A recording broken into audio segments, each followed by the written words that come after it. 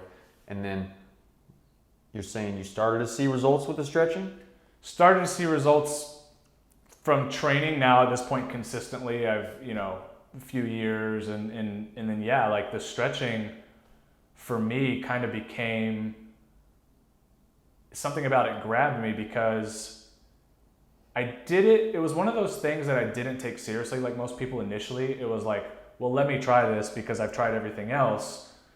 And then even kind of just giving it a half-ass attempt, I saw results within a matter of 6 weeks or so. I gave it like a half-ass attempt for 6 weeks, but even with that, I saw some results in terms of parts of my body becoming more flexible, opening up, and I started to see little changes and nuances in my body. And did you just feel better from not I all just that felt one better. side rotation stuff? Yeah, you just start to feel better, and when you live in a body like that for so long, Especially, you don't realize how you like. Right, that feels normal. Yeah, it's a normal feeling to you. So when, and again, it's not like I walked around all day like, oh, I'm in pain or this or that, but you just start to realize, oh man, I was like a little crooked, or you just, these little nuances with your own body you start to realize exist because now you're doing something totally different that you don't really like bias into, right? Like stretching is the anti-bias because you're literally doing something that's counterintuitive to, even when you're training in the gym, most guys start intuitively doing the things that they like or the things that they're good at. Mm-hmm. When you start stretching, you're not good at it. It's true. So it starts to teach you a lot about yourself because it's extremely challenging and it's not easy. And again, it's, there's no way to bias into flexibility in a lot of ways like to training. Like a guy can go to the gym and bench press and bicep curls for a long time usually before they start to experience the issues that might come with that. But flexibility, as soon as you start stretching, it's like, oh, this is tighter, this feels like this, or this feels like this. Like it's a quite intricate exploration of the body that you don't get any other way. You really start to learn a lot about yourself. And I think that's what grabbed me the most was, as an athlete, you think you know how your body really well. When you start to stretch, you realize how much you don't really know your body. And not only your body, but how you perceive it, right? So it was an interesting, just kind of light bulb that went off in my head. And I started posting stuff online. And then one of my mentors, I was actually in Naples at the time. She was here in Tampa in Clearwater. She had also been doing gymnastic bodies, and that's how she found me because I was doing this system and I'm tagging it and whatever, and posting about it. And at the time the community was growing. It wasn't massive, but it was growing. So she found me somehow through tagging me or like through a tag or something. And we had a dialogue going back and forth for a long time, months, probably 5 or 6 months of just about the training and about the system and about whatever.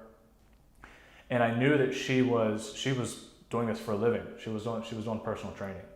Why do you think she contacted you? Because you were impressive with the stuff you were doing, or yeah. I mean, I was able to do muscle ups, and I was doing a lot of things that most guys aren't doing. But I was also kind of in the area. Like I wasn't that far from her, so. Because the community wasn't that big. Right, there were people all over the country and all over the world doing it, but how often is it that you're doing something, a system online, so to speak, and you happen to come across somebody who's also doing it, who's not that far from you? Like, at least you figure it out, like, or you realize like, oh wow, this person's only a couple hours from me or whatever. And she has a super outgoing personality, so we'd always said, oh, we'll meet up at some point and we'll train together and we'll, whatever, and just do a workout and, nothing like, there was no... Right, no big picture plan for you. It was nothing. just like, I love working out. Yeah, it was just like a casual relationship, like in terms of just another person I'm in contact with on the internet that I go back and forth with about training, right? So then you fast forward, and at the time she was working for a physical therapist. And because I was in retail, when I wasn't working out, I research a lot. I do a lot of reading, tons of books, whatever. So I'm constantly just like reading, learning about it. Again, that's just my personality. If I'm doing something, it doesn't matter what it is. Like if I'm gonna go buy a new vacuum cleaner, I'm gonna research about vacuum cleaner. You know what I mean? Like that's why your wife married you. I'm gonna become an expert on vacuum cleaners because that's just my personality. So I would post things, but then, you know, what you see on Instagram is you see a lot of people post stuff with no context, right? Like workout, this is what I do. I'm jacked. Like you do it too. But then like, you're like, okay, you know, but there's no context behind like why or how or any of these things. It's just like people just kind of see this stuff and they see this guy who's jacked or this girl who's got, you know, a big butt or whatever the case may be. And like, I want to be like that person, so I'm just going to follow what they do. But I started researching and learning about it, you know, and I had a massive interest in it at that point. So eventually we got together and trained, and we just clicked, and she came back up to Clearwater. She came down to Naples and visited me. We worked out, whatever. And then she went back, and because she was working for a physical therapist, he happened to be looking for somebody full time. And I think I had mentioned to her super casually at the time, like, yeah, I'm in retail, but you know, I'm not really trying to do retail forever. Like I'm trying to do something else and get into fitness or something, you know, like explore my options from here. And this physical therapist happened to be looking for a tech, that he needed a guy full time to come in and do like be an exercise tech and do like all the modality work. So after you see a physical therapist, someone to do all the icing or the heating or like the laser machine, whatever, you know, just like all the other simplistic stuff. Once you are done getting manual therapy, guiding them through their exercises, taking them through their stretches. And at this time I had become pretty flexible. Just from doing my own stretching, and then of course I've been training, so he thought I was a perfect fit. Well, before you keep going, what made you want to fully take that step from the 6 weeks of half-assing stretching to like taking it serious, especially since you said it was so difficult and it's not fun, get to the point where you were super flexible and that was part of the thing that caught their attention? Why did you do the half-ass to the full effort? I realized that the preconceived notions that I had about it were so wrong that there was probably so many other things that a lot of people have preconceived notions about that they're also very wrong about. Because what I learned was you're going to have an idea about something, you might read about something, you might learn about something, whether it be in school or whatever, or you have a mentor, but until you actually experience something, it's my opinion, you don't understand it. You might have a theoretical understanding, but there's been too many times in my life where I read something and I have this theoretical understanding of something and it just melts away when I actually get my hands on it. And stretching was one of those things that it just made me feel good. It allowed me to train harder, but just seeing my body change and open up, I got hooked on that. Because it just, you start to notice, I mean, it's just, inevitably, if you stick with it, and you're doing it right, you just see changes happen. And again, I don't like doing things I'm good at. I like to find things that challenge me. So being a guy, you know, already it's like you can't be flexible or whatever. So when I started, I just realized the effect that this is when I started kind of realizing the effect that I could have on other people that probably had the same preconceived notions that I had, and also have the same issues that I was dealing with physically, that this could be a solution for those people, especially because it's still to this day, flexibility can be very dogmatic in the strength and conditioning world. It's not something that they're educated on, and it's not something a lot of them believe in, and if they do dabble in it in a little bit, they don't do it correctly. So I realized that this tiny little piece carried a lot of weight, both in terms of my own development, but could be useful for many other people as well. Probably because you had such a huge transformation. Wasn't you like, you were like this flexible dude Not at all. You had all this tightness, possibly the pain, and to Yeah. see the transformation. Yep. Then you start thinking about everybody else that's out there like me. So you already had that empathetic mindset. Yeah. But- yeah, and I mean, the internet kind of does that to you, right? Is like, no matter, that's the funny thing is no matter the vastness of the internet, you still find yourself within this bubble of people that are very similar to you. It's true. Right? Not only is Instagram designed like that, it's going to feed it's going to feed you content that you enjoy, but even then, when our Instagram was still very organic, you start following people you like and who are doing the same things or might have the same issues, and you just start to build out that. But it's still a very small bubble. Like, you don't realize it because you're involved with a bunch of people who share the same opinions or problems or whatever, but it's still that. It's a bubble. No matter how big the bubble is, it's still a big one because there's still way more out there than you even realize. So that was really it. It was the challenging thing, and because I just through doing yoga and stuff, I had failed at it so many times before that I've realized that if you actually have like a decent system and understanding behind this, you can do a lot with it. So. And there wasn't a lot of information. There's a million books on strength and conditioning. You can read a million books about bodybuilding and powerlifting and Olympic weightlifting and all the Russian research, and it's all out there. But flexibility, even still, there's not a lot on it that you can find. So you think that's what caught their attention about you, the physical I think therapist? so. Was your own results? And you probably talked about it to them because you were passionate about it. Yeah, it was my own results and the transformation that I made, and like I said, most guys just kind of like most trainers and most people in it count your sets and reps, they hold your hand through it or whatever, but their passion and their understanding behind it, as offensive as it might sound, the depth's not really there, right? So because I had just got so obsessed, it was just like, that's what my life became about at that point, was stretching and training, and even, like I said, even at work between clients, I'm reading books about training and reading books about stretching and researching and watching videos. And that's like literally all I did. That's all I did. And so what was the age that you made the jump to move from Naples to up here to do the physical therapy? So I think I was job? like 24, because it took about 5 or 6 months of me going back and forth. And then I literally, she called me and said, hey, like this physical therapist is looking for somebody. Why don't you come up and interview? So I drove up. Again, I was living in Naples, so I drove the 2.5 hours up, spent the day with the physical therapist. And of course, because I didn't have an extensive like exercise history, I was like, this guy's not going to hire me. You know what I mean? I just kind of had like, okay, I'll go up there and whatever. But then he asked me to stay another day. So I stayed basically he did an interview. So he did the interview, for whatever reason, he's like, can you stay another day, and tomorrow we'll do like a work interview where you come in, you follow me around, and you kind of feel out the clinic and see how everything goes.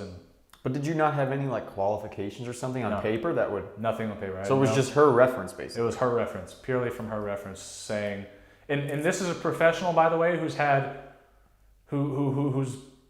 been in the network of the Stu McGill, like no Stuart McGill, like her qualifications are quite high. So I guess it said a lot that that she was my reference point and that she believed in my abilities. Wow. And that was what got me in.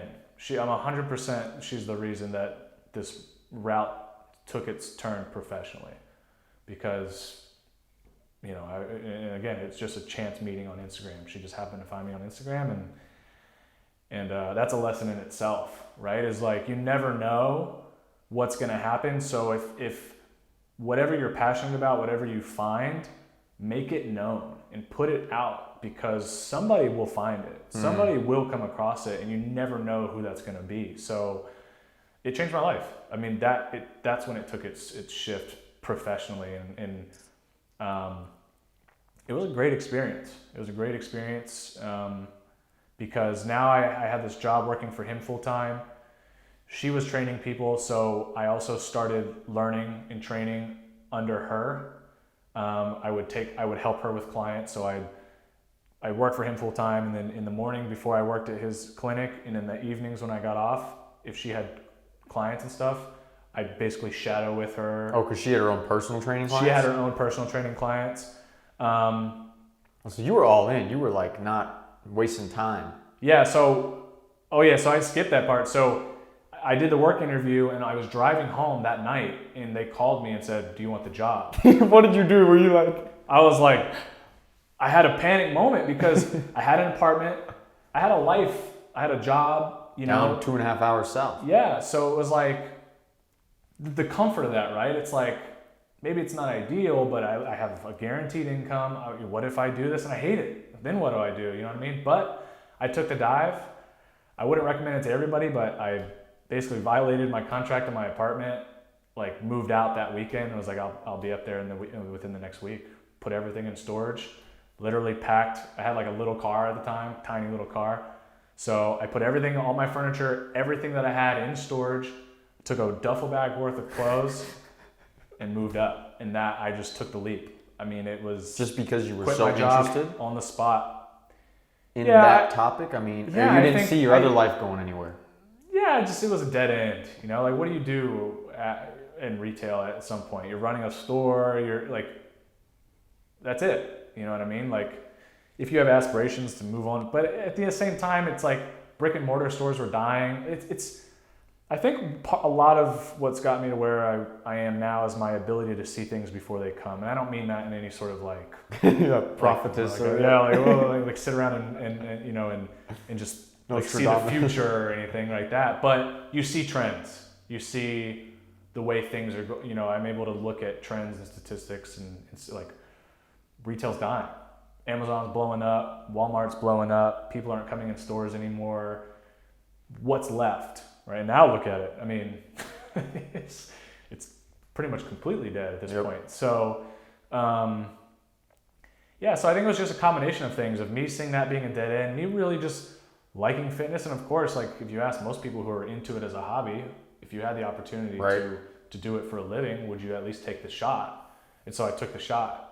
And fortunately it went in. I mean, but I was all in. That's what I'm saying. You said, you know, you'd work in the morning through the day, and then at night you'd go help her with personal training clients. Like you were all in. You're like, okay, I'm gonna see if I really like this. it. She'd start seeing clients like 5 a.m, you know? So I'd be there early, and then I'd usually start on my shift with the clinic anywhere between 8 or 9 p.m. and work like a typical, you know, 8 to 5, 9 to 5, sometimes later, because I think Tuesdays and Thursdays, it was like a later start, but a later finish.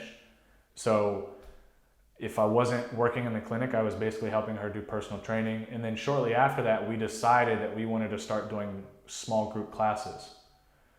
But she couldn't do it because her personal training volume was so high at the time, she was tapped out, that what we basically did was started segueing some of her personal training clients who had been with her a long time and had a ton of experience into more of a small group setting.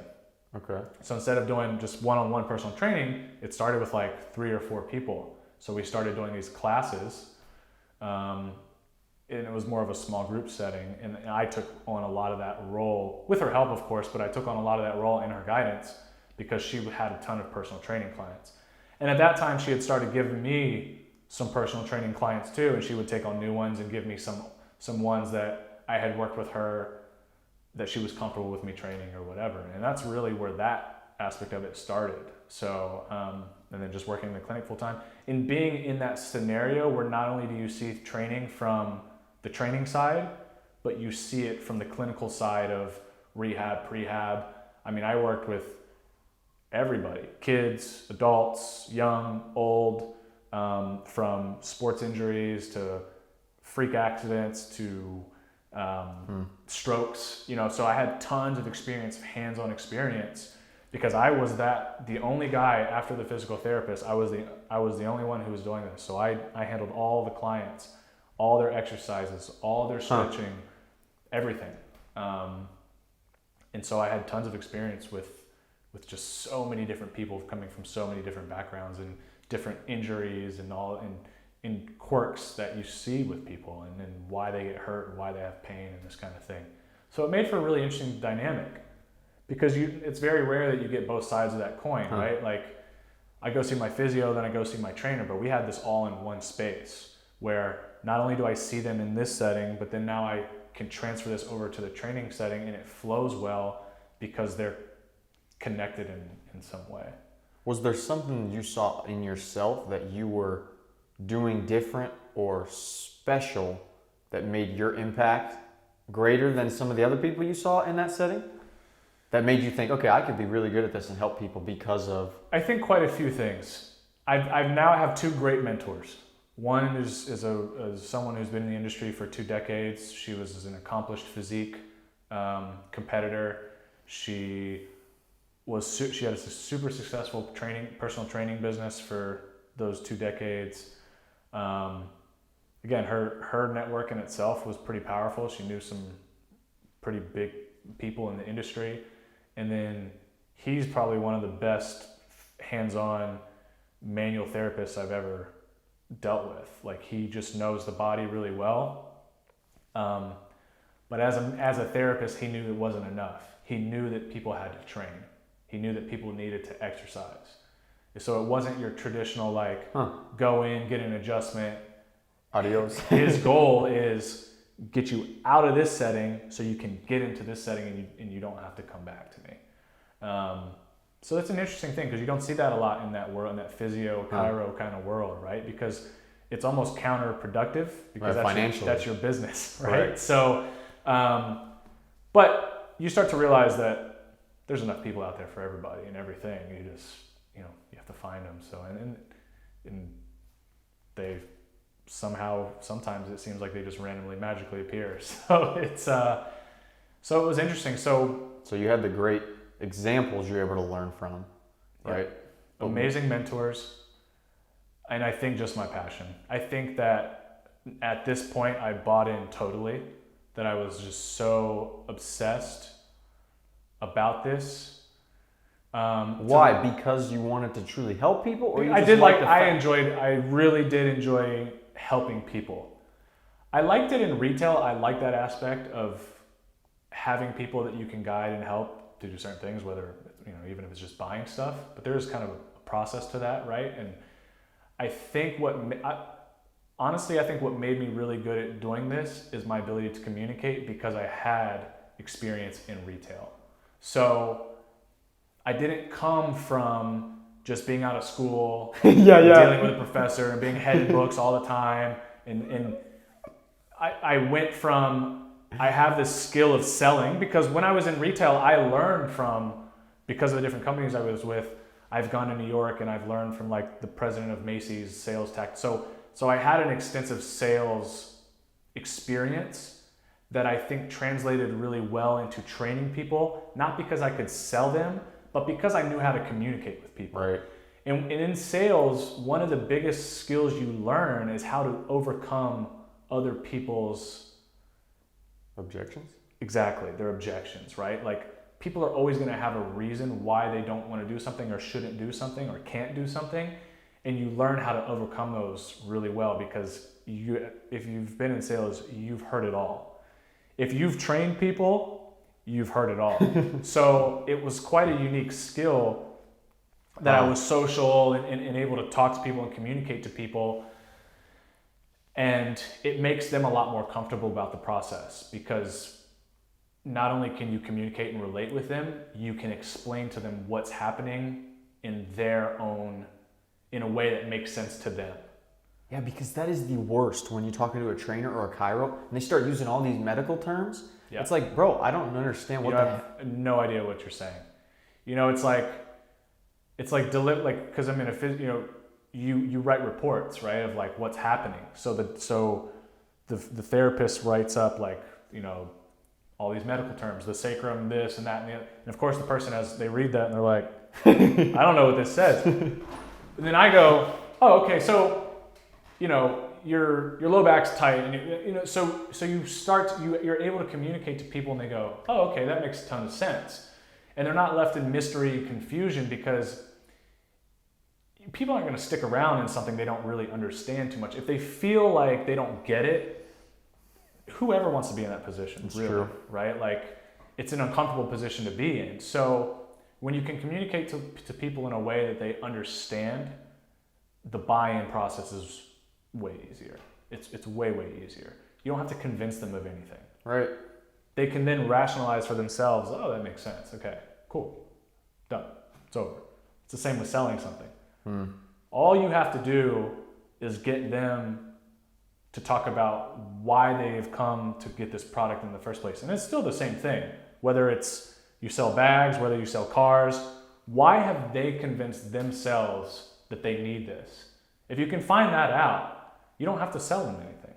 You just have to reiterate back to them why they're here in the first place. You know, well, Jim, you like playing basketball on the weekend with your buddies every Sunday. It's a thing, but you can't play basketball with your back being out. So we have to do these exercises. Okay. So we had to find a purpose, a reason that's bigger than losing weight, six-pack, biceps, this, that, and the other. Like, especially in that setting, the clinical setting, and getting people from that setting, you're not dealing with people who just who are super. You're dealing with people who are in pain, who want to function normally, who want to spend time with their families or their kids, or do their hobbies, or do whatever it is they do outside of that setting, and do it comfortably without pain and whatever. So I think that's what set me apart. You know, I don't know how people watching this, maybe who've hired a personal trainer before, it's an uncomfortable experience in the beginning. You don't know anything about one another. Usually they're just sitting there counting what you're doing. You know, this is the average person. I'm not saying every trainer, but the average person is like, they're counting your sets and your reps, and, you know, that's it. That's all you get. And so it's like, and they give you a hard workout. Right. Not necessarily an efficient workout, but they give you a hard workout so you feel like you really did something. And then you do that for a little while, and then that's it, right? So I think that's what gave me an edge, was now I have two great mentors, both sides of the coin I've had my hands in, and I'm a self-study. I'm always looking to learn more, extensive knowledge, to the point where at one point I was like, oh, maybe I should go back to school and be a physio. Like, I like this. I like helping people. But then I got some hands-on work with doing manual therapy and stuff, and I hated it. I was like, I do not want to do this for the rest of my life. And so then training had become the clear choice for me. I want to train people. And were you still posting on social media while you're working there? Yep. Still posting on social media. You know, we had been part of a fitness. Her and I, my mentor, we had been part of a fitness franchise. So we were working within a brand, setting up these classes and this stuff. And the goal eventually was to go hand in hand with this physical therapist and basically build out a massive facility where you have, on one side, you have this crazy upscale like rehabilitation center, and then on the other side you have this amazing gym, and they're both in the same place. And the idea was like, athletes can come from all over, and they can get both experiences within the same place. And again, the thought process was, the quality is really good because the communication between both sides is there. Imagine you go to a physical therapist in the morning and you have a training session at 11, and now you have to go explain to your trainer what your physical therapist told you, who didn't communicate well in the first place, to now your trainer who also doesn't communicate that well, and so now you get more of that clash. So because I had worked with this physical therapist, and because I was doing the training, the communication line from one to the other was super clean and clear. Like, I knew what he wanted and needed, and I knew what they wanted and needed. But then, long story short, that basically did not work out. Okay. Then this is where things kind of started changing a little bit. So her and I began opening our own facility separate of the physical therapist now. There was some stuff that happened, whatever, disagreements, like most things in life. And I had to make a decision. Do I have loyalty to this therapist? Not really that interested in it. This is what I want to do, so I went with her. And I was like, we're going to open this space up. Again, another risk, because now I have a full-time job. Maybe not the best paying job, but I have a full-time job, and it's it's more now in the direction of where I wanted to be. And now I have to take this risk of, now my income needs to solely come from personal training clients. And then once we have a facility open, doing group classes and stuff like that. And were you a part of being a partner in the facility, or were you just like supposed to be? I was supposed to be. So I was supposed to be, and that was the idea for the 5 months or so it took to build out. So her and I basically started working out of two places. Basically, we were kind of working out of Anytime Fitness, doing personal training there at a local Anytime Fitness, and they allowed us, the owners of the Anytime Fitness allowed us to basically transplant our small group classes that we were doing also at the Anytime Fitness. So we were doing that, and then on the weekends we were also doing it out of another gym, which if most people, if they know me, called ATG, and if they don't, it was a gym that was here in Clearwater, and we on the weekends we would do some stuff there. So we were kind of basically doing our business between two gyms, because now we're no longer with this physical therapist, and we were having our facility built, but it wasn't built yet. So about 4 or 5 months of managing our business just remotely out of two different gyms. Within walking distance of each other, actually, fortunately, but it's not our own space, right? So, and then basically did that. The space finally got opened up. Agreements were kind of changed a little bit. It's fine, whatever, you move on. And then about 6 weeks or so into it, her and I, like my mentor, who we're all fine now, we've moved past it, but her and I had disagreements, and I left then.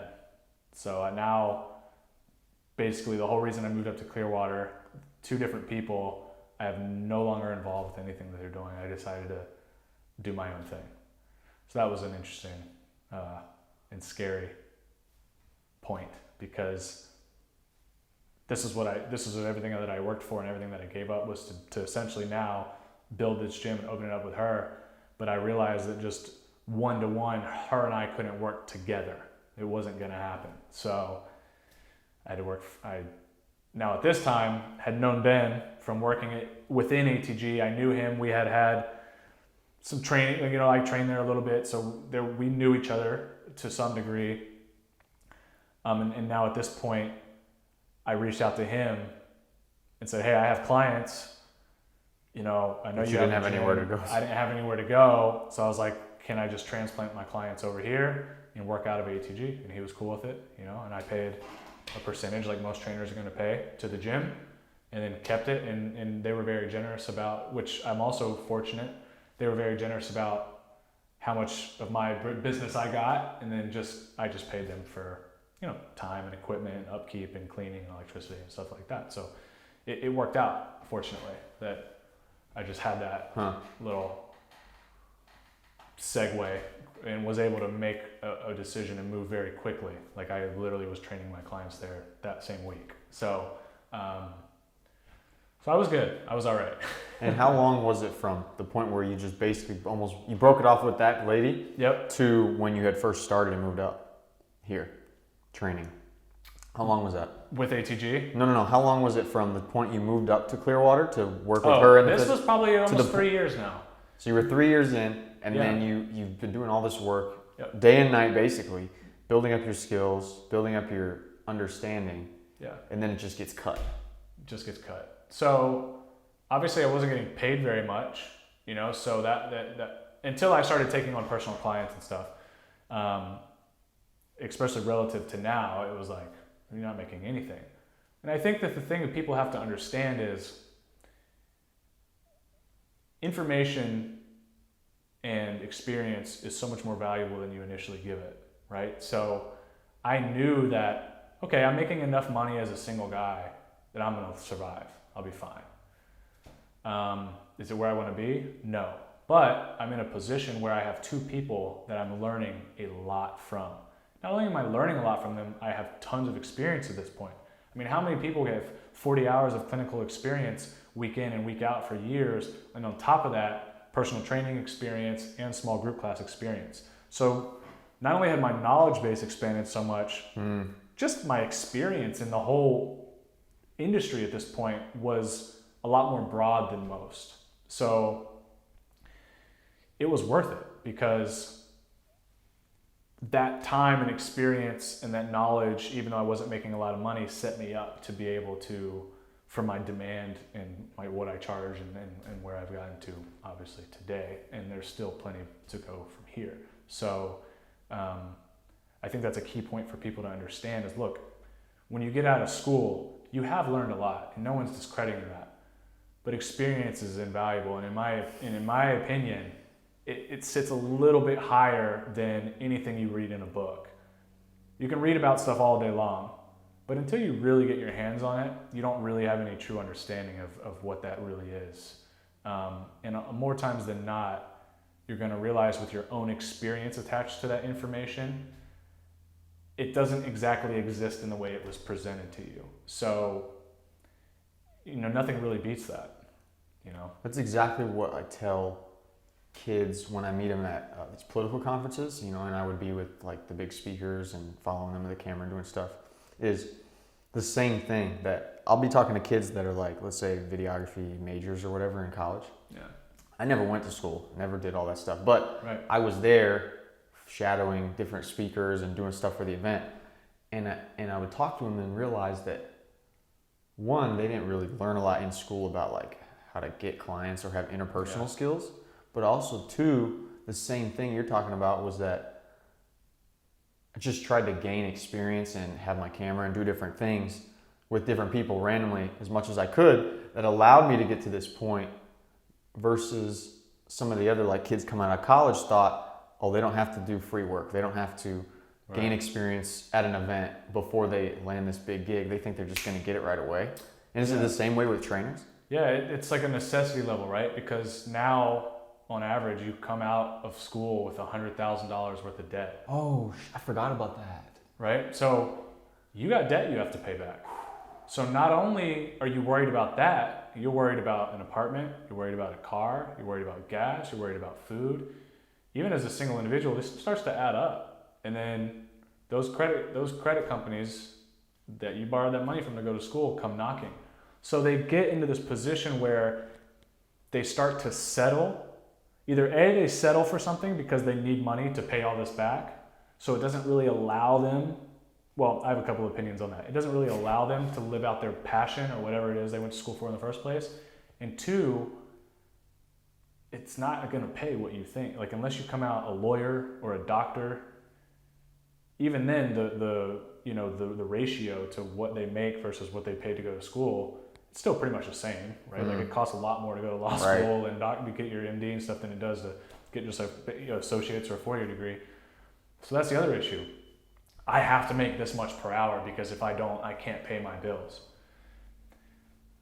Okay, I mean, there's a comfort level that comes to this generation where you're gonna have to do what it takes. I don't have a sob story, but a lot of days I worked from 5 a.m. to 7, 8, 9 o'clock p.m. day in and day out for years. Not every day, but because personal training isn't Monday through Sunday, but you get the idea. Like, was it the most comfortable all the time? No. Was I tired a lot? Yeah. Were there sacrifices that had to be made? Of course. But that's the one thing, unfortunately, I didn't have lingering over my head. I didn't have tons of debt that I was worried about paying back. And I asked my mentor at the time. Of course, she has like 14 letters behind her name. She's as certified as it gets. She had a wall full of certifications and plaques and all these things. Should I go to school? No, you know way more than most people will ever know about training. Don't waste your time going to school. And I took that advice to heart. I was like, all right, fine, no, forget it. I'm not going to go back to school and go get my, biology degree or, kinesthesiology degree or whatever. Like, I'm just going to keep doing this. And for me, it paid off. It worked out because I'm instead of sitting at a desk all day, I'm fully engaged in what's happening and getting tons of experience. But in my spare time, I am taking the necessary things to educate myself. It may not be from a university, but I'm taking courses, I'm taking classes, I'm learning from my mentors who have decades of experience combined. They probably had 50 or 60 decades, because he's been a therapist for 30, 40 something years. So it doesn't really get much better than that. Like, finding a mentor or mentors who have lived it and breathed it for a hell of a lot longer than you have, and taking everything they've learned and then put your own spin on it too. So, and then eventually I'm charging training rates that are double what guys are charging at, they're working at LA Fitness, they're charging them $75 an hour, that trainer might only see 25 of it because these big corporate gyms take so much that it's like they're not really making that much. They're not making that much money. And then you really start to understand why you go to a trainer there and they don't give a shit about you. Well, it's because, in my opinion, they're not given enough of the share, right? It's not fair. Why are you taking 70, 80% of their income off the top, and then you're just paying them by the hour? In some places it's less, but it's not a lot of money. It's not a lot of money if you start to think about the time invested and your education invested and these kind of things, right? It's like, and these people are training with you. Sometimes they're referred through the gym, which is usually, I think, why is the rationale they give to take so much off the top. But the only reason they stay training with the individual is because of the individual. Right. So do you want to play the game of the revolving door of like, okay, you might get a person for a month paying for personal training, or do you want to allow the personal trainer to be, thorough enough about creating this relationship where this person comes back and comes back and comes back and comes back and comes back? And I was fortunate that I skipped the whole commercial gym BS and was able to work not only building up my own gym, but working with somebody who had her own established clientele and stuff. And she's so good at what she does, that was constantly growing, that my clientele got passed off to me. That's how it started, was, hey, you've worked with me and you've worked with these people long enough, here you go, they're yours now. And so I was fortunate, but that's why I think it's important to find somebody who you align with your ideals and beliefs and want to be like, especially in terms of training, but in anything, no matter what your goals are, because I just think you're going to learn so much more. There's more value there. Even if you're out of school, understand that that's an important step, right? Like you're still going to have to find that. So what's the practicality behind that though? Because so many people say, okay, you find someone that supports things that you support, get with them, be around. What does that mean? What's the practical thing that somebody up and coming could do to spend time around that person, learn from them? What do they do? What's the value they can provide to that person? How do they get in that door? Even if they have nothing like you did in certification wise. Yeah, I mean, I guess the practicality would be that you're instantly getting experience. I mean, what's the practical way that they could do that? Be around them. I mean, with the internet right now, you can easily find people all over the place. I mean, even when I was working with ATG, we'd have people that message us all the time, hey, I'll come work for you. I'll come work for you for free, right? Like, you have to be willing to put yourself out there. I think people don't take the step. People don't put themselves out there. They don't, whether it's because they're afraid of denial or whether they're afraid of somebody saying no, like, fine, somebody might say, no, don't waste my time. But if you start to ask somebody enough, they're going to start to, because I think what a lot of people find out is that the same thing even that I dealt with for so long, I wasn't serious about things that I was doing. I was just kind of dabbling in different things.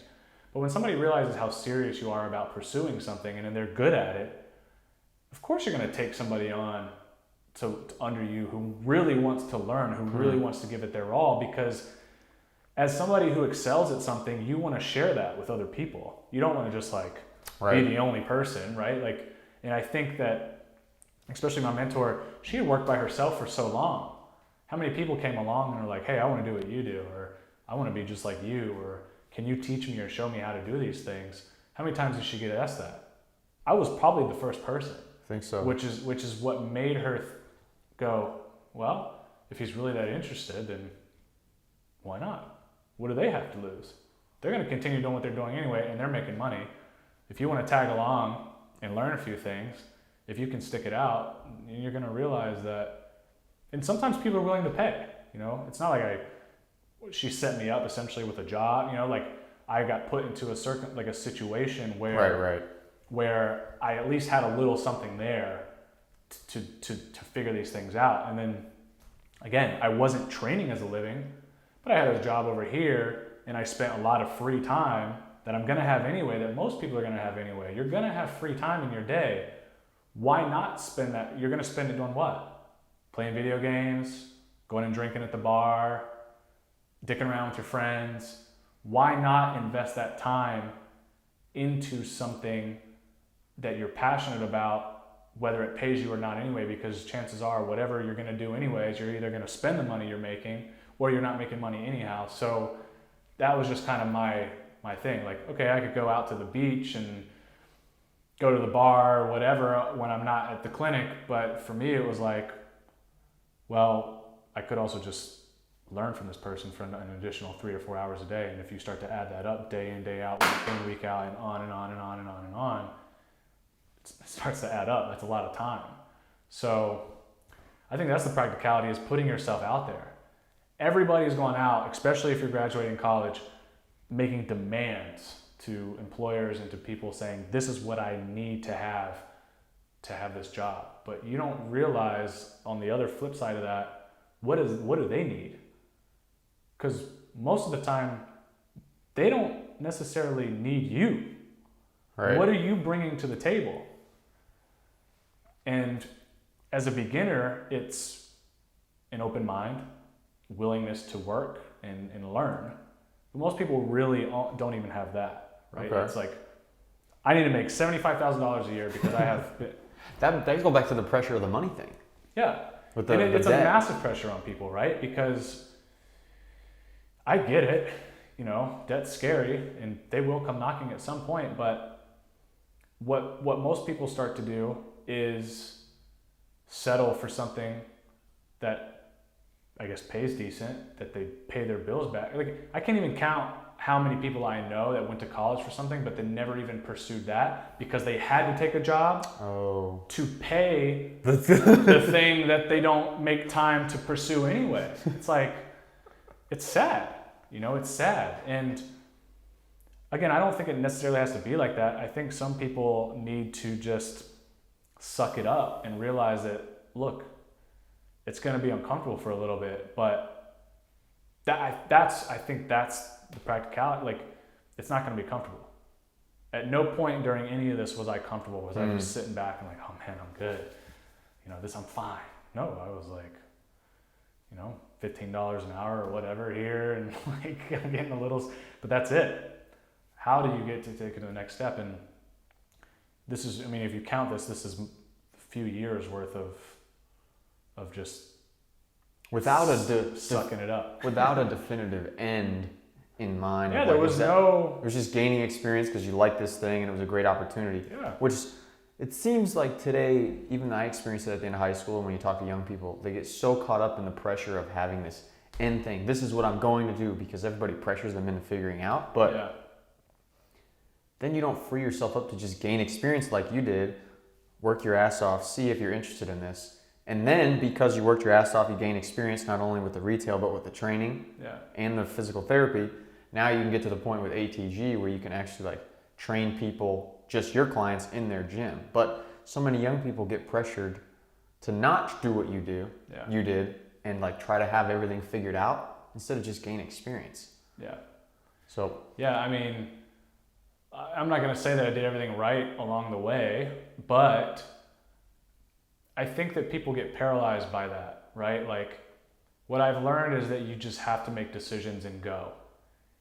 The more you sit around and try to figure out if these decisions are going to end in a perfect scenario all the time, you're going to start to think of all the ways that won't end in that. It's true. And then it's going to scare the hell out of you, and you're not going to go for it anyway. Sometimes it's cliche, it's corny, you hear it all the time, but sometimes you just have to take the jump. And on the way down or on the way along, you will figure it out as long as you continue to keep making decisions. I constantly was pivoting. I never froze up and was like, what do I do now? Like, all these things are going wrong, or this could go wrong, or this could go wrong, and this isn't going right. It was just like, okay, pivot, make a new decision, and you constantly I just kept going. Instead of just getting beat down by this didn't work out, it's failing, and now this didn't work out and it's failing, and now it's all it was like, okay, what's next? So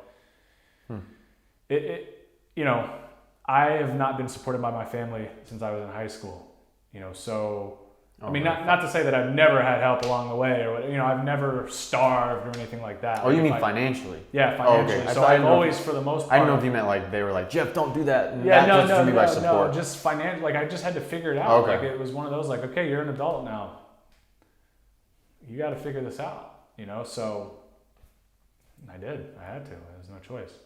And your way of the next figuring out you did was you realized, okay, I've been training people at this ATG gym and the Lifetime Fitness?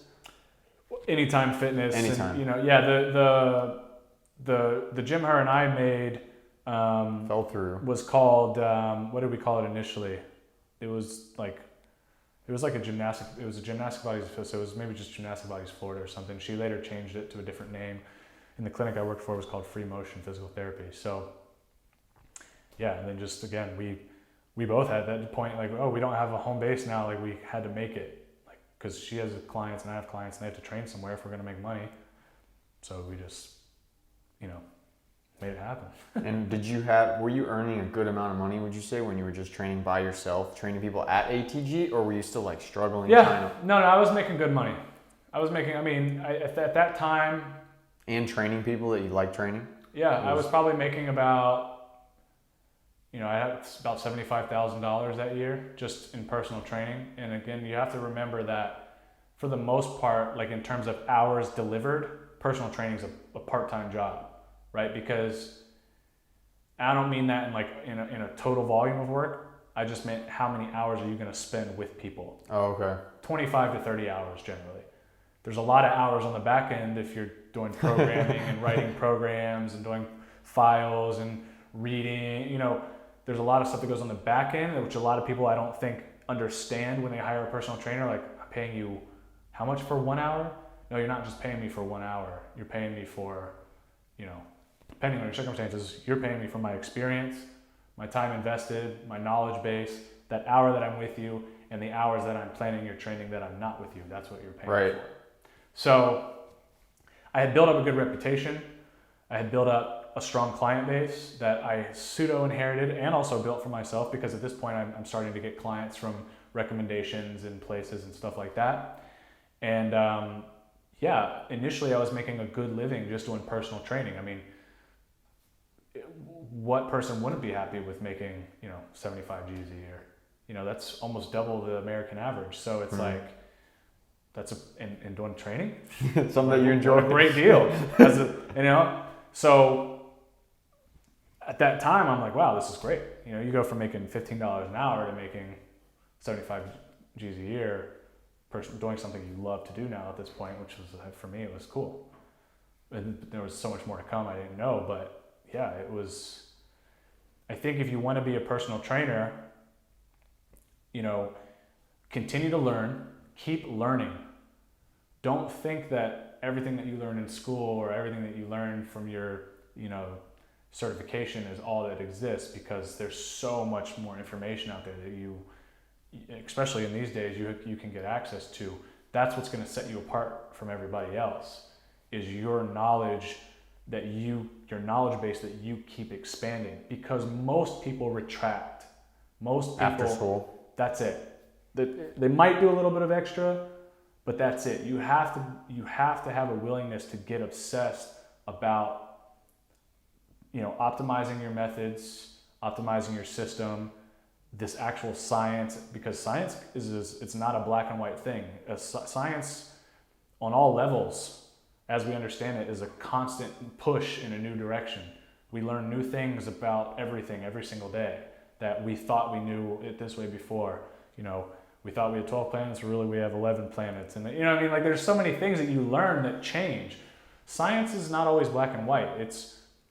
This is the best data we had for so long, and this is what we extrapolated from it, but now we have new data, and this is what and so things can shift and change, right? So the stuff that you're reading in your books from school is already 4 decades behind, usually what the current, what is going on. And that's an interesting thing in its own right, because the other interesting thing about my experience was I learned from people who had experience training Olympic athletes. And it gets kind of interesting, versus team sport which is most people, you start to teach football, you're a strength and conditioning coach for some Right. football team or some soccer team or whatever, some high school or some middle school, I'm whatever. It's a different approach on training because it's a lot more long-term thinking than like a lot of team sports. Because the Olympics are 4 years apart. 4 years apart, so a lot more planning has to go into it, and a lot of coaches are with an athlete their whole career in the Olympics. So if a kid is pursuing Olympics starting at 6 years old, whether it's swimming or gymnastics or whatever, a lot of coaches are with them for that entire time. If you have a football team, you only see these kids for a year, a couple years, sometimes 4 years, depending, but that's it. That's all you're worried about. And really for them, it's you worry about each year. Am I winning this year? Am I not winning this year or whatever? So it's a little bit of a different, it's very different. Yeah, I don't know. It's just a really different. So that, and it's my own take on training was so much different than, because most trainers are teaching people that have goals of like, in 6 weeks, I'm trying to lose weight. It's such a short-sighted goal. So already, You must have heard some funny ones like, yo, I'm trying to get a six-pack in 6 weeks, drop 25 pounds. Yeah, like summer's coming, it's May. Yeah. No, summer's here, like. Jeff, I want to do the splits like you in 2 months. Yeah, I mean, you've heard it all, but it's like, my thing with my clients is like, look, if you're coming to me, this is the long game here, because my training background had involved so much other things than just like Tabatas on high intensity. I'm just going to murder you for an hour and a half every day, so you just melt off 40 pounds and then hate yourself in 6 weeks because you're just miserable and you hate every second of it. You know what I mean? Like, I just take a totally different approach, which it's not to say it's the best or the right or the wrong. It's just a different approach. And my clients who came to me because of that approach. Whatever way you choose to train people, there's always going to be somebody out there for you. But you had to gain a bunch of experience to figure out that was right. Yeah, because anyone can give somebody a hard workout. Like, anybody can make somebody feel like crap in an hour. Like, that's easy to do. I hate to say it, but it is. It's so easy. I can make you feel like crap by telling you have to do 200 burpees. Yeah, that's true. You're done. Forget it. I'm the best trainer ever. But the problem is that seems to be so many clients, and I know because I did group training at a gym when I was just trying a bunch of stuff when I was younger. Their barometer of whether or not it was good was like if they sweat or if it was really hard.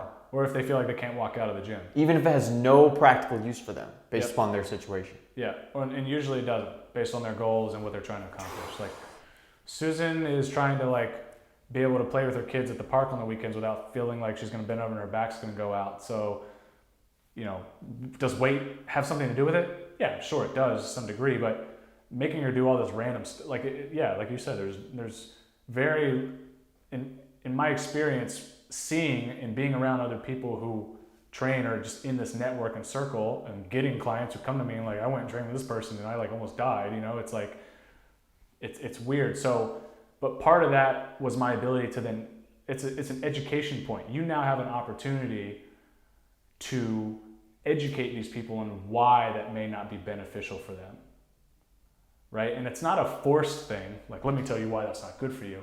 It's right. We go back to the sales of let me listen to what you just said, and not just go, oh, okay, yeah, blah, blah. No, it's let me listen to what you just said. And now let me explain to you why I do what I do is beneficial for that goal. Not a goal that I made up, not a goal that, sometimes I have clients that come in and are like, look, man, we have to lose a little bit of weight or whatever, right? Like, sometimes you have to look at them and assess and say, no, this is what you need, but there's both sides. You have to learn to give them what they need and give them what they want, while also giving them what they need. And it's a skill in itself. But again, it's a skill you don't learn in school. It's a skill you don't learn in a textbook. It's a skill you learn from working with people or working with really good trainers / coaches and watching them do that and then duplicating that back into your own practice, your own, business or whatever. So there's a lot of skills and nuances, I think, that make you successful training and coaching that you will never learn in a book. You'll never learn it in a book, ever. It's impossible to learn. You have to get your hands dirty and get around people who are successful right at doing that thing as well, and learning those things from them. And then, again, putting it into practice and seeing if it works for you. Because it may not work for you the same way it worked for them. That's the other point, so. And that's where you need the experience. It's interesting. Yeah, because experience just allows you to accumulate the time, and you start to figure out what does work, what doesn't work, what won't work for everybody, who you want to get as clients, because if you want to work with professional athletes, if you want to work with businessmen, if you want to work with women, if you want to work with people who are only overweight, like there's so many different routes you can go down. Do you want to work with people who aspire to be bodybuilders? Do you work with people who aspire to be in the Olympics? Like there's so many different training routes you can go down. Find which one you want to go down. But it's people got to realize that you won't necessarily know that right away. That's why you just got to get experience, like you're saying. Yeah. Do you need to check if she needs you or anything? No, I think we should. Let me just check. It's been buzzing a little bit, so. Oh, my phone was buzzing? That's another thing I've been realizing too myself, and you just gotta, when you're young, like while I'm traveling, right? Yeah. I've always wanted to do it. I have the money. I don't have to have this like perfect thing I have set up with my life, and just gain a bunch of experience, do a bunch of fun shit you enjoy doing like this. Yeah. Just so you gain the self-awareness and you build skills. Like you would have never thought, okay, me doing the retail and building my communication skills, learn how to listen is going to help me be a great trainer. Like, yeah, no, not at all. I would have not until even just talking about it do you realize as you go through it, this translated over to here. And that's kind of the beauty of life, right? Is like, not that I'm like some life coach or anything, but the thing is you go through and you pick things up you don't really realize until you start looking back at it and go, wow, yeah, like my experience here, it's probably a great thing that I was in retail because otherwise how would I have developed that skill, right? So it's like, it's a big piece of why I am where I am and the success that I've had.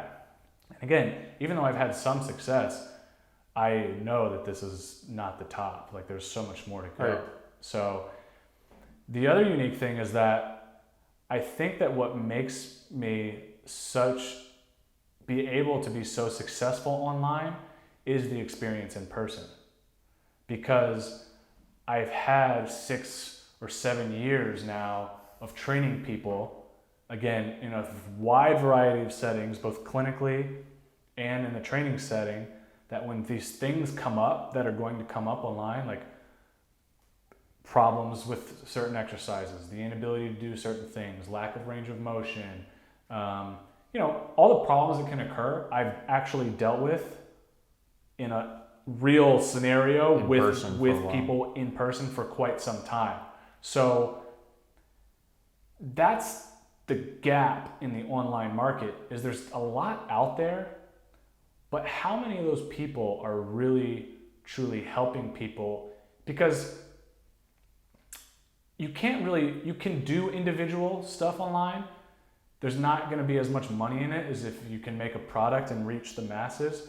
But how do you still make a mass marketed product like that still feel individual? And it's going to come down to you as an individual and your knowledge base. Because if somebody messages me and say, hey, something on whatever exercise, I go instantly to some experience that I had with somebody and go, oh, try this or do this. And of course, like, oh man, that worked, thanks so much. But like, how are you going to do that if all you've ever done is gone from reading a book, now I want to train people online? So we got to have the humility when we're starting out to realize, okay, I'm not an expert. Maybe I can document and share what I'm doing online, but I can't go out there like promoting like, oh, I know all this shit. No. Yeah, I still don't even say, hey, I'm the expert of these things. I'll never say, even when people say, I guess that's what we can kind of go into that conversation. So that was when I moved. How old were you by the way, when you had just basically the gym fell through with the lady? I think it was like 26. Yeah, probably 26. Okay, all right. There's context. So okay, go ahead. Yeah. So I was probably I was 26 years old. So a young guy, you know. And a lot can happen in a year, So then if you start to like, if you think like a year, 2 years, 3 years, 4 years, like there's a lot that can happen in there. And so, I had moved my personal training business over to ATG, and I realized that there was something here because I just came from a position where I was technically working for an online brand. So I couldn't produce and market and make money off of anything that I put online because of it was a conflict of interest. Here I am working within this system. Anything that I put online is now a direct competition to this system. So I can't do that. The other problem is being where I live, it's hard to find, like the gyms that I was involved in and stuff, we weren't like in a centrally located area or anything. It's not like I'm like downtown in Tampa, right, where tons of people walk by and can see. No, it was like their gyms in some industrial district in the middle of a city a lot of people have never heard of or whatever. So it's like online had to be the ticket. I just had that cognition. I just realized that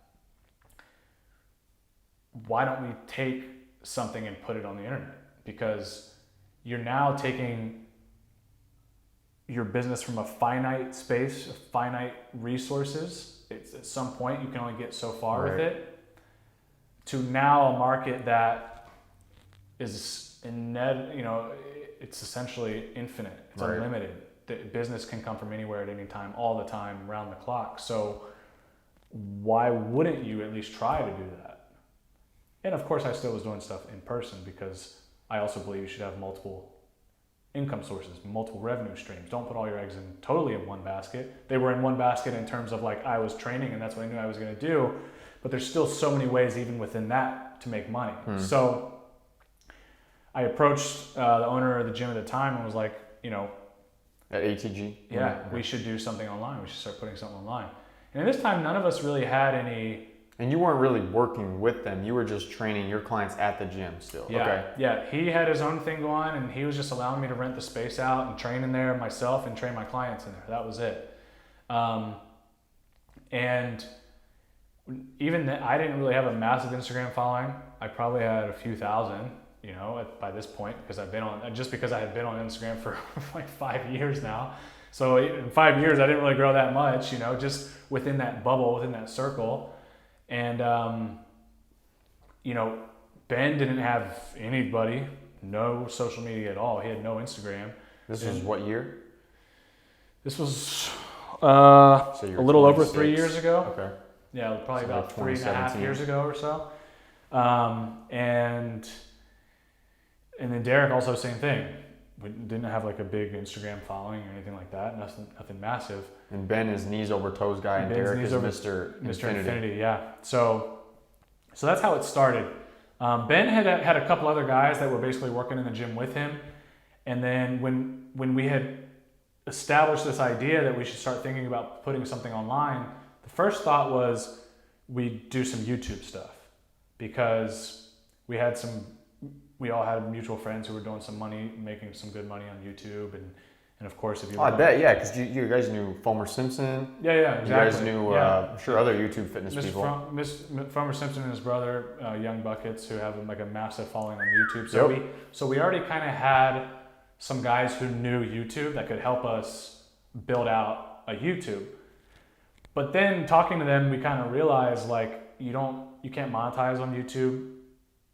Same kind of situation like as organically as you used to be able to. And they changed how you get paid. So it looked like, okay, you could do a YouTube, but it's probably going to be quite a bit of time before you're making any sort of decent money on YouTube. Just in terms of like you were looking at it analytically. There's always those people who post something, blow up, and they're making money. Right. It's very rare. Yeah, because they've been around a long time. They've been around a long time. I remember they were like with Kick Genius and other people that started in like 2011. So that I think it takes a long before time. That they just had like their own blog or something. It's like it takes a long time. It takes a while, and so we figured, well, hey, like we're trainers. We write programs for people. We have athletes who come to us that we write training programs for. There's other people online that sell training programs. But we think we could do it a little bit better, so why don't we try it?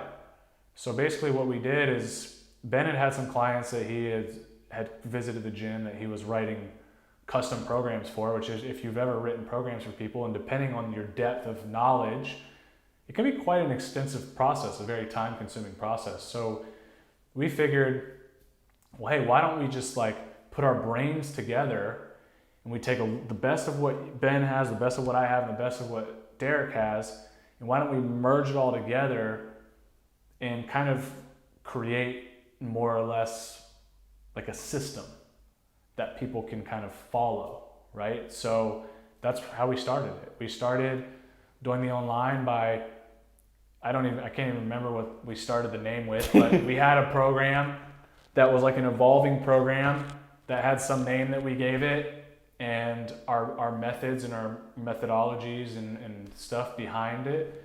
And we just started organically promoting it on Instagram. And, it started really small. I think we started, 20 people, 25 people, 50 people, and it just slowly grew. And because you guys had no social media presence, really. Yeah, we didn't really have any social media presence. So, and just from that, like building out members and stuff, then we started to grow. And then just, I think, because now it has a brand to it, has a brand behind it, when people start to see it, that in itself is going to give you a lot of credibility, right? So you're not just some guy writing programs, but you work out at some random gym. You guys have your own facility, your own space. So I think it offered a lot of credibility compared to most other people on the market, because a lot of these guys don't have their own facilities or whatever. They might just be physique competitors that work out of a Crunch Fitness, but they write programs for something. And even they do really well. So it's like, what we had behind us though was a brand. It wasn't necessarily just programs or this. It was like a brand that people are going to want to be a part of. Because you guys had the facility, and because you think it was 3 different people with 3 different... Yeah, it's like a little team. It's a group, right? Like everyone likes teams. You like the Avengers, and it's like, it just kind of creates that environment. And we also, the thinking was, well, there's 3 different personalities, so we'll draw from different parts of the market.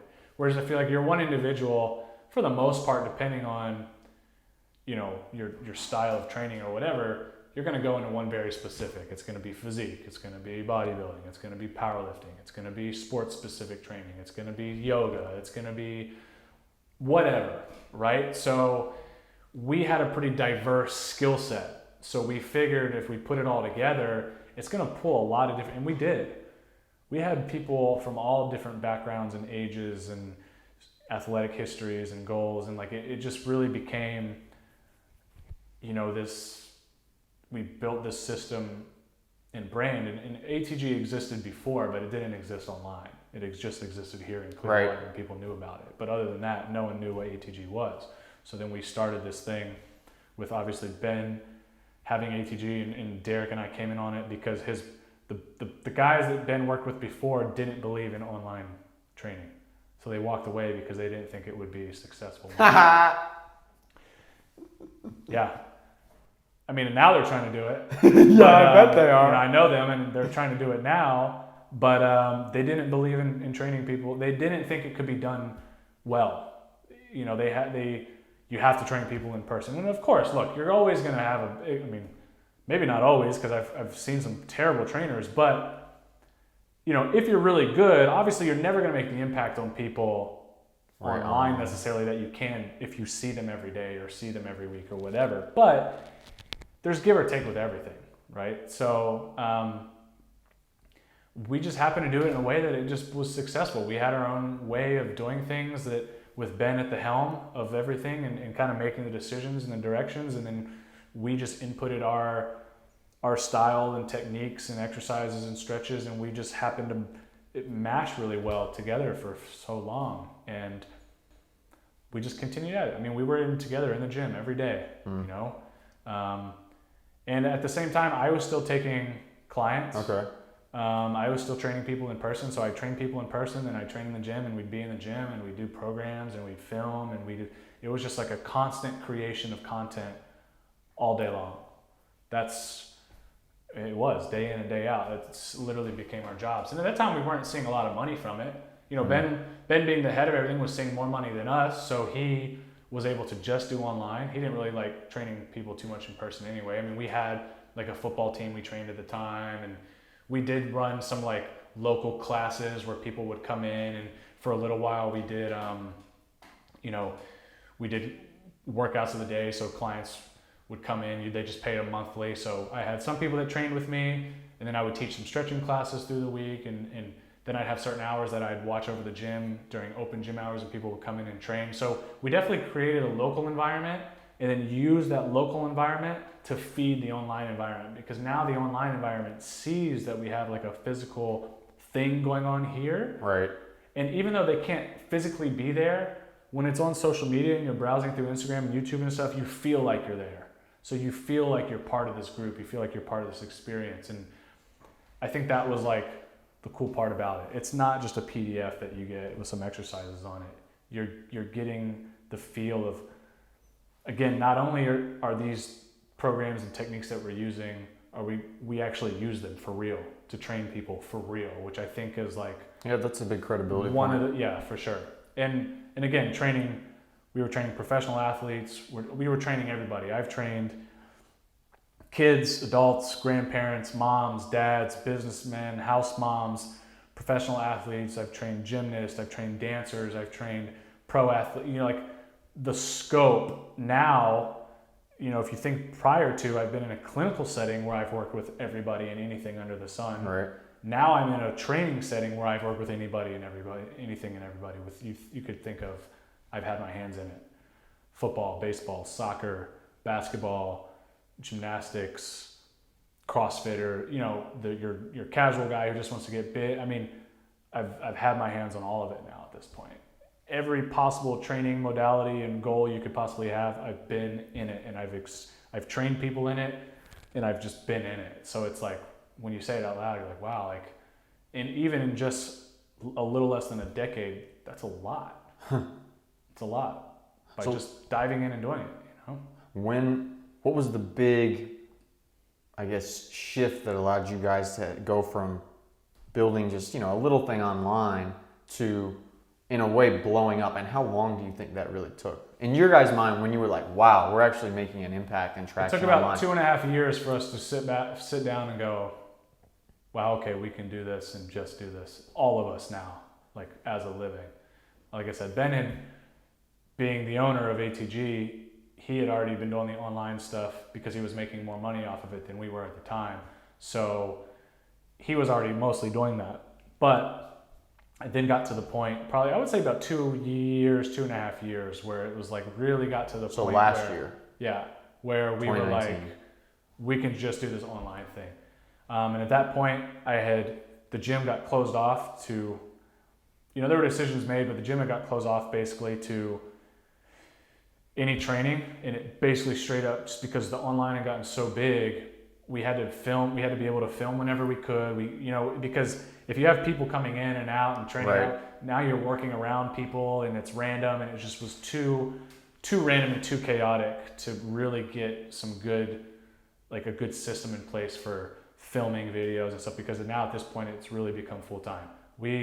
Over the course of those years, we had shot thousands of tutorial videos and exercises. I mean, thousands. On top of that, we did podcasts, and we did just random clip. We were filming stuff to put on Instagram, and it's like, so we really wanted to clean up the delivery of the online product. So we had to make a decision at that point, and we closed all business off in the gym and then went straight back to the online. And went straight to online, all of us at that point. What would you say are the biggest keys that allowed you guys to go from having this small online community to having that big community where you could close off the gym? What did you guys do? Consistency. I don't think people stick out long enough because... With the content, you mean? For social media? Yeah. Because it doesn't show its head in the beginning, right? You're producing content and you're not seeing a lot back from that initially. Like... It's true. Monetarily, right? Like, it's not like somebody views your video, you get paid. No, so I think for the first couple of years, what we had is a lot of people watching and really seeing what we were all about, right? And then watching the successes that we had training people, not only in person, but online. And then people start to go, okay, like people especially in fitness, they don't just buy in that easily. People. Yeah, because there's so many bullshitters out there. There's a lot of bullshitters out there. There's a lot of crap. There's a lot of crap, especially in fitness. There's a lot of junk. And people, including myself, have gone through the gamut of buying programs and buying these and buying that. And you get it and you're like, really? I just spent my money on that? So because of those kind of people, there is a tendency for people to hesitate a little bit because they're like, do I really want to buy this? Because I've done it before and it was just crap. So you have to kind of convince people like, no, this is the real deal. And I really think one of the ways of convincing people that it is that we did train people in person. Yeah, that's a big deal.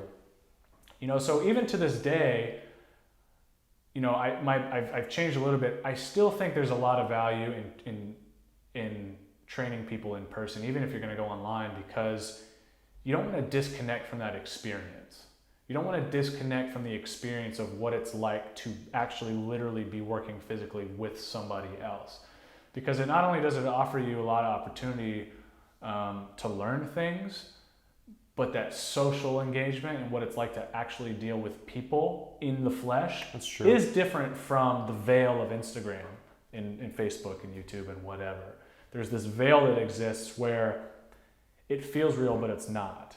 And how you communicate to people online usually is going to be a lot different than the way you communicate to them in person, or at least it starts to trend that way. So it's like, it kind of keeps you grounded on both sides. Like you actually still know what it's like to train people in person versus, also train people online.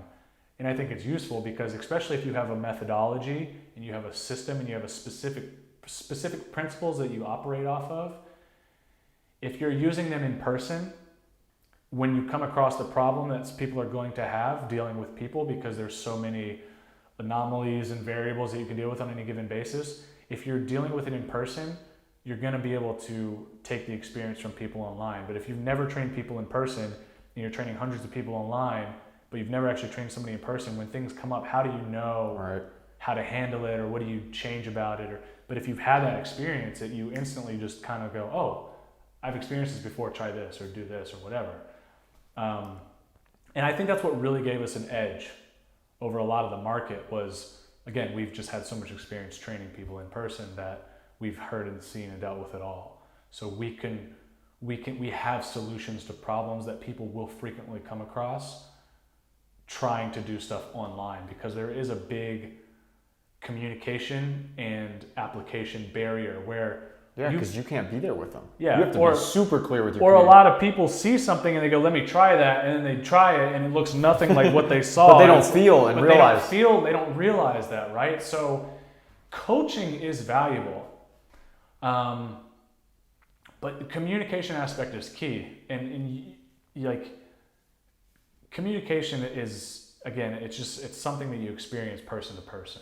It does get distorted on the internet, even on a text, right? Like how many times have we texted somebody and been like, oh crap, they totally took that the wrong way, right? Because it's just like, there's no emotion, there's no expression, you miss that whole piece of it. So it's like, I just worked with this person, now I'm online, that human, that realness of a person still exists. But if you get too lost in the internet, you move too far away from actually dealing with people versus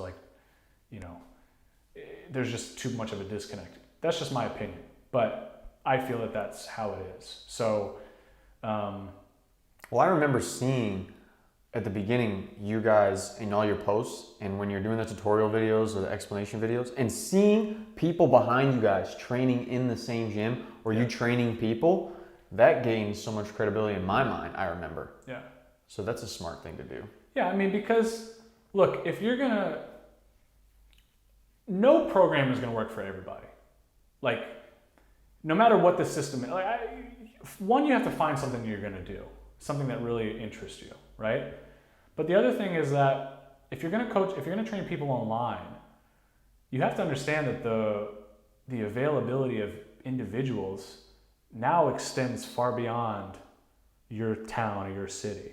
You're going to get people coming from different cultures, different languages, different histories in terms of anything, whether it's like, a psychological history, just the way they have been raised, or the culture, like there's just so many different things. And like now you're dealing with a vast, like just a vast variety of human beings. Because when you live in one specific place, there's trends within the culture, within the communication, whatever. When you put a product online and somebody from Italy is buying it, somebody from Australia, somebody from China, somebody from Africa, somebody from even just a state over, a lot changes individual to individual. And I just think that there's so much value of having the experience of training people in person, because especially like me, like I said, I've trained it all from top down, left, right, all kinds of people, all different circumstances. It gave me such a vast pool to pull from when it came to, not only designing programs, but now I have almost a decade of what has worked for the majority of people. Because when you work online, it's not going to be right for everybody, but what's worked for the majority of people that you've come across? What is communicated well to the majority of people you've come across? And that's why I said we've shot thousands of videos. It's because we'd shoot a video and we'd say something, and then people wouldn't get it. And everybody asks the same questions. So everyone asks the same question. So then you go, okay, what questions are these people asking? And now you try to answer the questions that people are asking. So it's like, there is a learning curve to it, and that's what I mean by you're going to be constantly creating, because there's always, because you're not going to be doing it right away. All the time. It's a learning process, right? Like it's just, you have to figure out what communicates. And the better and the faster you figure out your communication, it's going to be a lot easier on you, because you're not going to spend a bunch of time answering questions that you're like, man, like why do I keep getting this question? Well, clearly you didn't communicate something well enough that everyone understood it. So, that's like a big benefit too, is that you just have to keep going it over and over and over until you finally realize, like, okay, these are the buttons that hit people, or the people understand or communicate. Are you saying too much? Are you saying too little? Like there's a lot that goes into it. I mean, we spend hours shooting stuff, so that's what I mean. It became really a full-time job, because, you're shooting hours and hours and hours of content, and it's a lot. It's not like you just PDF online, okay, I'm just coasting, I'm at the beach. Like, no, it doesn't work like that. Like, it has its pros and it has its cons, like anything else. But do you think the main reasons were the consistency, obviously your guys' knowledge base, and you guys had the authority builder of your own physiques and moves you could do that would catch attention too? So I think that our individual knowledge bases pulled together, and just we all had that same mentality of, like, Ben was a big researcher. If he wasn't writing stuff or doing stuff for the system itself, he's reading, he's watching videos, he's studying, it's constant for us. And Derek is the same way.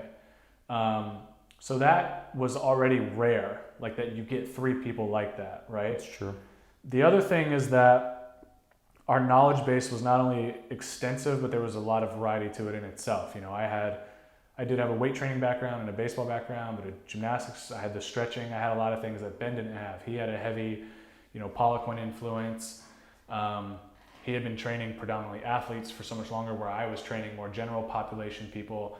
Derek had done Pilates and yoga. So like there was a lot of different, and he was a pro basketball player himself. There's just like a lot of our own experience in history all kind of came into the picture too. The consistency of creating the content, you have to be consistent. It has to be a day in, day out thing. You can't give way on that. Like, post to something, Instagram to Facebook to YouTube to whatever platform you use, you have to constantly be creating on it, because that's what people are looking for on the internet, is this constant engagement. And if the day you're not posting stuff, you're forgotten about. They're on an account that's posting every day or twice a day or always in the store, like whatever. But I think that's a big piece of it. Obviously, just the credibility of having a location that was ours physically, that existed in the universe. I don't think it's necessary, but I think it's the next step. So if you're having some success online, but it's not really where you want to be, the next step is create a facility in a real life place. It's going to be quite an investment, but there's so much you can do with that. And that's why I'm building my own space right now. Is I have an online thing, but I want a place people can come to. I want my own space. I want my own creative space. I want to have that be the seed, essentially, of the whole entire brand.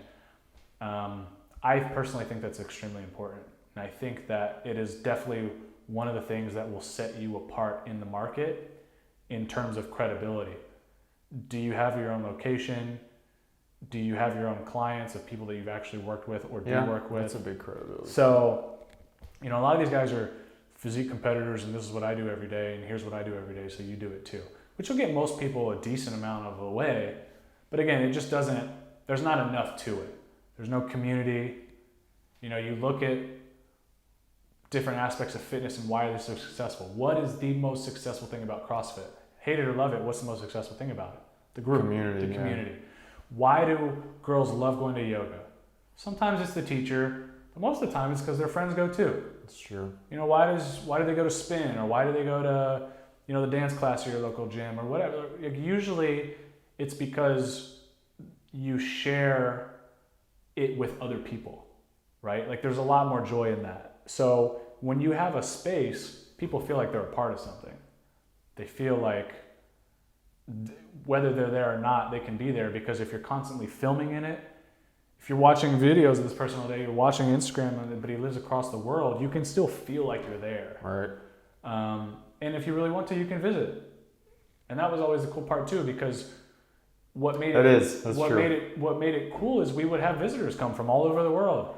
They just show up. Hey, I'm here. I'm a member. I'm awesome. Come on in. Let's train.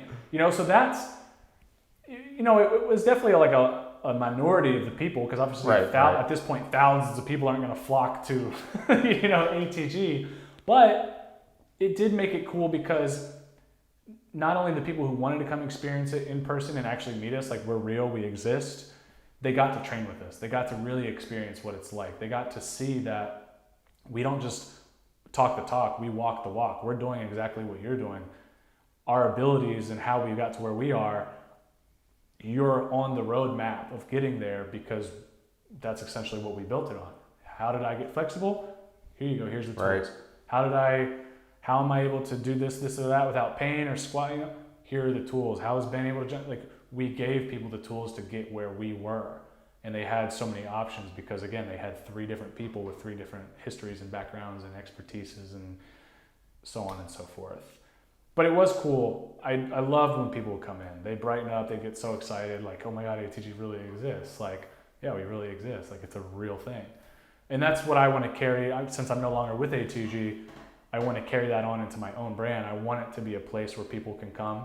They can train. They can get good training. They can get good community and talk and sit down, and we can do stuff like this in a place like like that, and again, have my local people back in there, to some degree, and just have it be a place that exudes my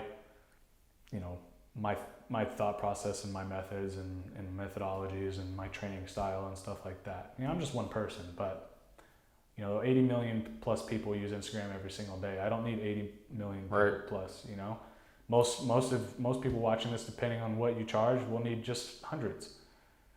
There's hundreds of people live in your neighborhood. Why can't you, if you start to think about the scale and what the internet offers and what you really need, it's not that much. But you do have to build some credibility, get some experience. In some cases, one way or another, whether it's a very formal education or whether it's a mix of both or whatever, you have to have some education behind what you're doing.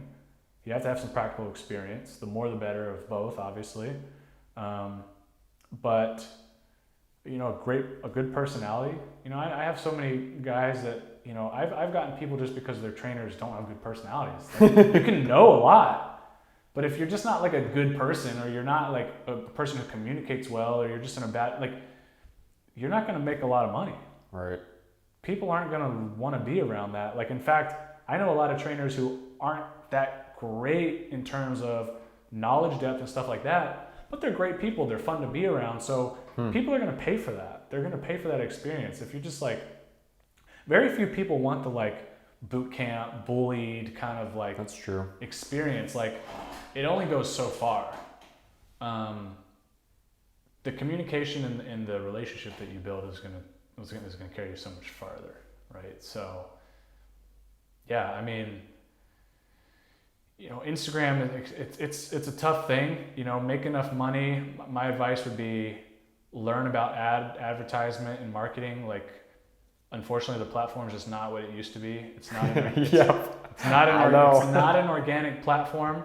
So, get to the point where you're investing some money back into your business. I think that's the thing that people don't realize is, again, we invested a lot into this. We invested a lot of hours. To me, time is money. It's worth of a dollar amount. So if I added up all the hours that I spent not making money, but using time to feed into this product, it's a lot. And I actually invested a lot of physical money back into the business. And now starting my own business totally on my own, it's even more money because now you're not sharing it with other people. So, that's the other thing is, again, I talked about it earlier, there's always going to be sacrifices that have to be made, but just know that as long as you're working towards whatever it is, it's going to be worth it. You know what I mean? And you have to be willing to do those things because nothing's free. Nothing's free. Knowledge, education, time, everything has a price on it. And how you spend that, you need to do it wisely. But it's all, invest, learn. I think that's the one thing that sets me apart the most is I'm constantly, like, somebody can ask me a question and usually I'll have a reason. And if I don't have a reason, I'll find or I can't give you a good enough reason, I'll find somebody who can or refer. That's the other thing is like build a network. I think that's important online these days is you can only do so much as one person. Whether you are in business with them or not, still build a network because I have a network of people that are technically competitors, but it doesn't necessarily pan out that way because we've done so much cross referrals and things like that it's like, again, you have to accept that you don't know everything. So I've sent people, and again, it's just one of those things like in the universe, I've sent people to other people and it makes its way back around in some way or the other, so building a network I think is massive. Find people who not only think like you do, don't fall into that trap. Find people who don't think like you do or think like you don't, because there's a lot to learn there. And if you get too dogmatic about things, you're going to find yourself trapped, I think. And it's one thing I try to avoid is can I find where I'm wrong? Can I find where things can be better? Can I find where maybe things can be more efficient? And so, kind of be willing to accept that too. Being willing to listen to your clients. Be willing to have criticism. Be willing to, I ask, hey, even right now, if somebody cancels, sorry to hear you're canceling, whatever. Is there something I could do better? Is there something that the platform could be to be better? Like, get that kind of feedback. That feedback is valuable. Get feedback from the people that are either looking at your product, have bought your product, have canceled your product. You're going to get a lot of information. Don't be afraid for somebody to say, I think you could have done this better, or I think you're doing this, or be willing to take that information on. I think that's a massive thing. What do they want? That's how I developed my platform, and what I was going to offer was I had tons of people to say, I want to see this. I want to, can you make this available? And if it's within reason, I was like, okay, so I'm starting to see trends of what different people want to see, what they don't want to see, whatever. And so it's like surveying, figuring out the people who are supporting you and watching you, what would they like to see? What would they buy? That kind of thing. I think that's pretty big too. So it's been quite an experience, a couple failed businesses in terms of like, this was the goal and it fell through. But it all led me to where I am, and I've learned so much along the way. And yeah, I get to do this for a living. This is what I do now, and this is what I'll probably, for the most part, always do. In the future, I'll take some of this money and invest it into some other areas and stuff, just to have capital in case the world comes to an end. But I'll have my hands in training in one way or another, probably for the rest of my life. And I think one of the biggest pitfalls of coaches and trainers is you fall out of doing it yourself because you get so wrapped up in training other people and that kind of thing. Continue to train. Continue as a, it might sound crazy to some people, but a lot of trainers and coaches fall out of that, where they don't keep up with themselves because they're so busy with their clients and other people. I think that was one of always the cool things at ATG. If someone came into ATG and challenged me to do something, I could do it. You're sprinting, I'm going to sprint. I'm stretching, I'm more flexible, because then they don't have excuses for things. I'm not saying you need to be a freak athlete, but I'm saying that you should be able to uphold the principles that you teach. If you're teaching flexibility, you better be flexible for the most part. It comes and goes. Like, maybe years, like you were a successful power lifter, like, you know what I mean? Like things will come and go, but I don't intend on that. I intend on being able to hang in training for the rest of my life. A lot of it has to do with the ways that I feel my training is better than most in terms of just the general average, but there's a lot of guys that train well into their 60s and 70s and healthy and no problems, and that's my intention. But that a lot of people ask me how I sell people on flexibility. Yeah. Like, how do you get people to stretch? I don't get it. Like, because it's not fun at all. It's not fun until like you're done with the session. You're like, man, I feel so good. You feel good, yeah. I mean, I think that when they see the ease of able to do things in terms of just movement, period, movement quality, give me anything you want. But I can do it without question. I don't have to think about it. Even guys that are really strong, like, hey, the deadlift, they gotta kind of think about it, like, hopefully my back doesn't, you know what I mean? Like, I think just leading the charge, because there's so many misconceptions, like flexibility makes you slow and flexibility makes you weak. But then if that's what flexibility does, and you come into my gym, and not only am I way more flexible than you, but I'm faster than you and I'm stronger than you, and all these different things, you now have no excuse. And I think that that's been the biggest thing for me, again, as it goes back to, here's the information on it, now let's apply it, let's produce something from it, and now you're a product of it, or you have a product of it that you can use. Like, don't just read about flexibility and think you understand flexibility. You don't understand flexibility until you've tried to become flexible. Mm-hmm. And if you haven't become flexible, you don't understand flexibility. And if you haven't made other people flexible, you don't understand flexibility. That's another thing and I think that's why training people in person comes in handy too, because you may do something that works for you, but it may not work for anybody else. So that's kind of like where that's become super useful for me. Is being able to kind of just walk the walk. All right. Well, I know we hear the little man. Yeah, the little man cry. Yeah. Sounds like he just woke up, so that's good. He slept for a while though. That's good. Well, thank you for taking the time, Jeff. I appreciate it. Yeah, I appreciate it. Thank you so much. Yeah, you're welcome, man.